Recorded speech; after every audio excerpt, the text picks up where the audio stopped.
May pag-asa pa kaya? Sino kaya ang personalidad? Hindi lang siguro sa politika, sa business, o anumang grupong maimpluwensya para maayos ang gusot sa pagitan ni Pangulong Marcos at ni Vice President Sara Duterte. Alam nyo, kaya ko ito nababanggit, nanalo sila noong 2022 election dahil unity team. Pinakita nila sa mamamayang Pilipino ang kailang pagkakaisa, pagtutulungan para ho sa magandang gobyerno. Pero ito, 2 taon kalahati lang nagkahiwalay na. At hindi lang pangkaraniwang hiwalay. Grabe ho ang mga banat, ang paninira. Lalo po na nanggagaling kay Sara Duterte. Actually, umabot pa nga sa pagtatangka sa buhay. At yun ngayon iniimbestigahan. Sa buhay ng Pangulo, First Lady, at Speaker of the House. So napakalaki na ng sugat. Napakalaki na po ng mga nangyaring nagulat ang buong mundo sa dating magka-partner, unity, ngayon po ay parang higit pa sa magkaaway ang turing. Pero si Pangulong Marcos hindi naman ganon. Actually, si Pangulong Marcos until now ay mapagpakumbaba nga eh. Isipin mo, dalawa yung issue na may opinion at desisyon ng Pangulo na hindi matanggap ng iba pero nangyayari. Ano yon? Ayaw ng Pangulo na tayo bumalik sa ICC o International Criminal Court na ang pamilyang Duterte ang tatamaan dyan kung talagang papayagan ng ICC na mag-imbestiga at kasuhan ng mga ito. Pangalawa, sa opinion ng Pangulong Marcos, ayaw din niya ng impeachment laban kay Sara Duterte. Di ba? Kumbaga sa kahit na anong panlalait, paninira, pagbabanta sa kanyang buhay, yung pa rin ang paninindigan ng ating Pangulo na binibigyan pa rin ng proteksyon ang mag-amang Duterte. Di ba pagbibigyan ng proteksyon yon? Yung hindi payagan ng ICC, ayaw nating ibalik tayo na member ng ICC sa kabila ng merong 33,000 or merong 30,000 na mga biktima ng di umano'y human rights violation ng nakaraang gobyerno. Pero ayaw pa rin ng Pangulo na ihayag ang suporta sa ICC na nag-iimbestiga sa mga Duterte. At itong pinakamatindi, itong kay Sara Duterte na nagbanta ng sa buhay, pero ngayon may panukala at impeachment na nga ang ginawa ng ilang marginalized sector at civil society. Pero ang sabi ng Pangulo sa kanyang opinion ayaw niya ng impeachment. Nakita nyo?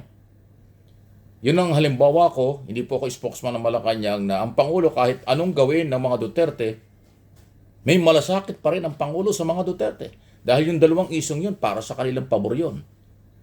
Pero until now, hindi pa rin nagbabago. Katunayan, matindi pa rin ang sinasabi ni Sara Duterte laban sa ating administrasyon. Inaakusahan na ni Sara Duterte na ang gobyerno ni Pangulong Marcos ay bias na raw laban sa kanya.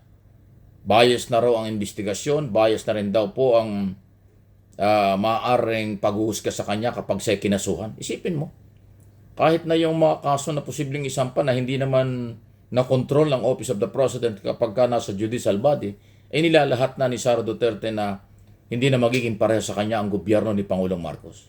Sa kabila ng dalawang napakatitinding isyo, isinasalba sila ng Pangulo.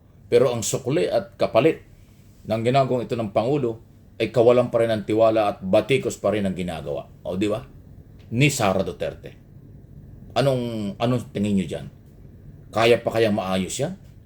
Palagay ko mahihirapan. At ako sa akin pong sariling opinion, kung hindi magbabago ng attitude o style ng pananalita si Sara Duterte, palagay ko hindi na kailangan makipag-ugnayan.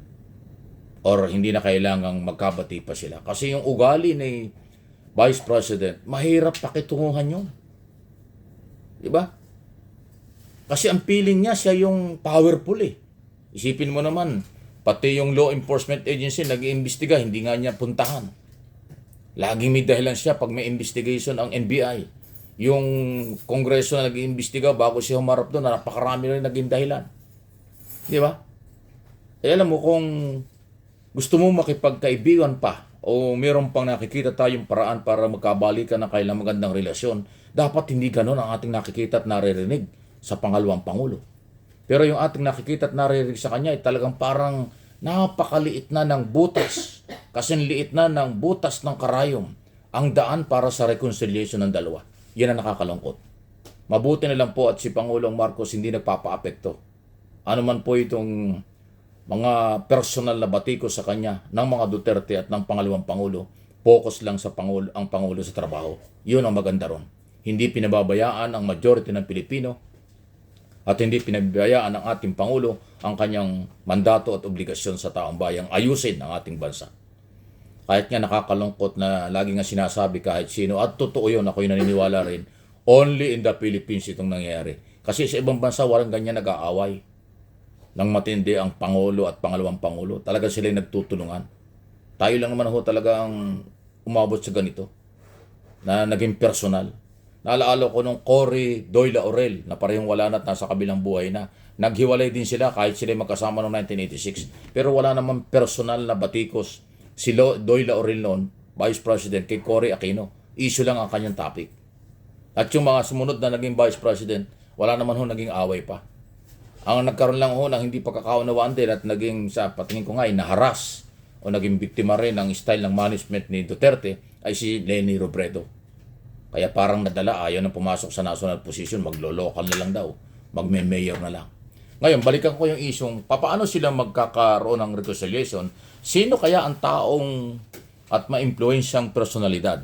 Napapag-usapan, nababanggit na baka daw po baka daw si dating gobernador, dating mayor, Chavit Singson. Kasi si Chavit Singson, politiko, maliban sa pagiging politiko, ay anong tawag dito?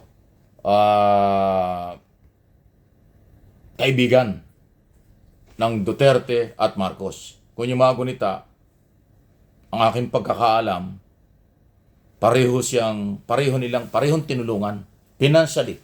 Tumulong sa kampanya si Chavit Singson sa Uniteam ng panahong yon, 2022. So nakatulong siya kay Pangulong Marcos, nakatulong sila kay Sara Duterte. Kaya kung merong personalidad na maaaring makagawa ng paraan, hindi ko sinabing kaya, baka makagawa ng paraan, ay yung si Chavit Singson lang, wala nang iba. Kung tatanaw lang sa utang na loob, ang dalawa, alam ko naman si Pangulong Marcos hindi mahirap doon. Si Sara hindi natin alam. Palagay ko may pag-asa kahit maliit na porsyento. At yan lang ang pwedeng maglakas ng loob na maging tulay si Chavit Singson. Wala nang iba. Kasi pag ibang politiko, wala hindi paniniwalaan yan. Kung ibang sektor ng mga negosyante, hindi rin.